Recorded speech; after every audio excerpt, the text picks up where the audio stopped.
The discovery began with a vibration, an almost imperceptible pulse captured by the deep sea. Seismic loggers aboard the research vessel Calypso.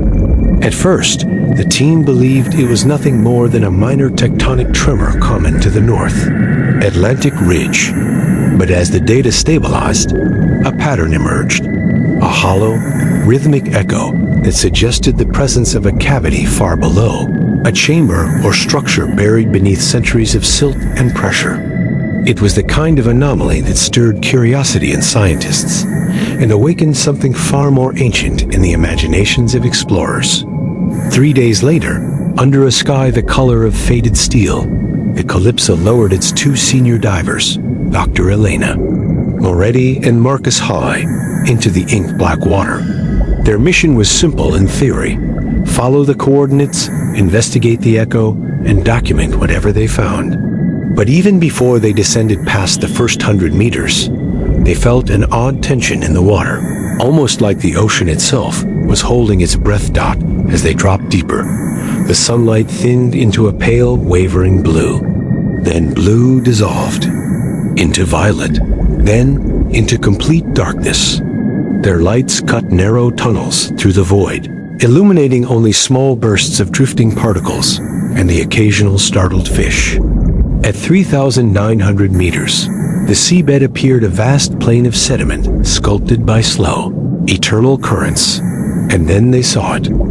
The shape emerged from the gloom as a faint outline at first, almost mistaken for a natural formation. But as they approached, it took a form none of them could have anticipated: a cottage.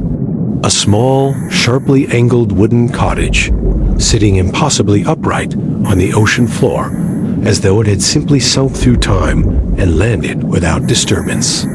No marine biologist, no oceanographer, no historian had ever recorded anything remotely like it.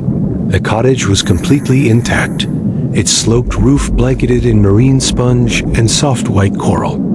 A small window, half eclipsed by barnacles, seemed to stare outward like a blind.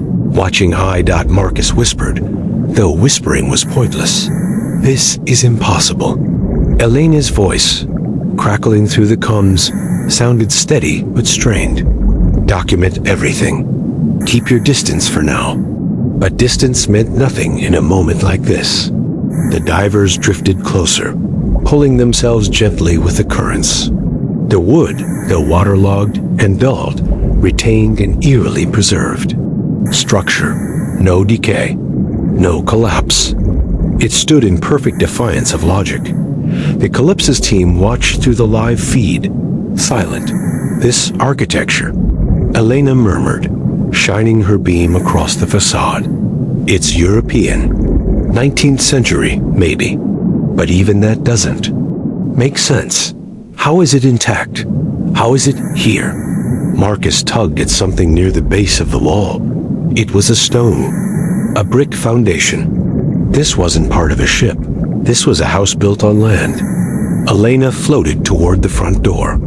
A wooden door with iron hinges mottled by rust.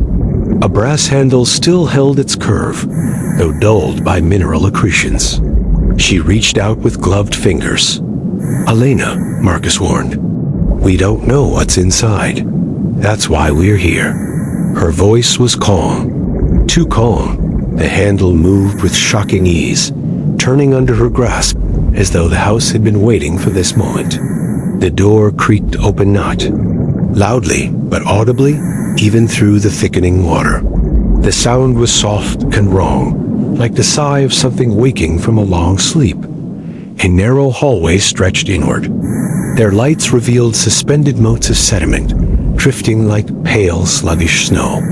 The interior walls, still wooden, were blackened with age, but strangely intact.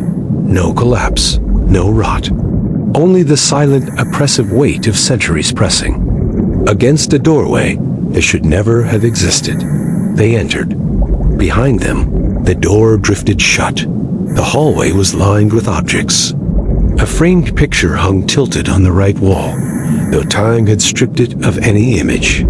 A coat rack stood to the left, a long coat still hanging from it. the fabric moving slightly in the microcurrents like something alive.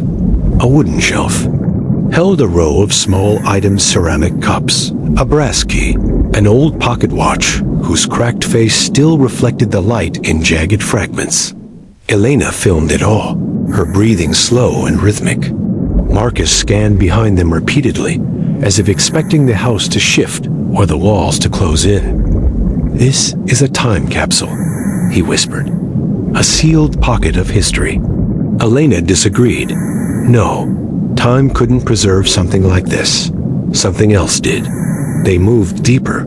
The next room was a kitchen. A table was set with plates, utensils, and a single glass bowl filled with what looked like ancient stones.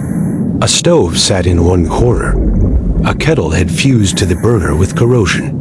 Above it, a window looked outward into the infinite black of the ocean floor. Again, the sense of impossibility pressed against their minds. Marcus approached the table, brushing away a layer of silt. This was left in a hurry. Or the opposite, someone prepared it and never returned. Elena drifted toward a door, partially ajar at the far side of the kitchen. "Let's check the next room." This time, the room was a bedroom. A single bed lay neatly made, though the blanket moved faintly, rippling with the currents. A wooden chest sat at the foot of the bed, its latch open. Inside were children's toys, a carved wooden horse, a small doll whose painted eyes had long since faded. There were books too, their pages fused into solid blocks. On the knitstand beside the bed rested a journal. Elena reached for it. The moment her fingers touched the cover, something shifted. A faint vibration hummed through the house, like a distant tremor. Both divers froze. "Elena, maybe leave that," Marcus said, but the vibration stopped. The journal remained still. She opened it. The pages were soaked and illegible, except for a single line on the inside of the cover, a line etched deep enough into the leather to survive the crushing depths. "We did not open the door. It opened itself." Elena felt her chest tighten. Marcus backed away until he hit the wall behind him. "What door?" he muttered. What were they talking about? Elena closed the journal and turned toward the hallway. "We need to keep moving. This house has answers." They drifted toward the final door at the end of the corridor.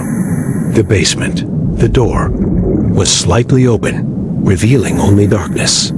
The staircase descended at a sharp angle, disappearing into blackness even their lights could not penetrate.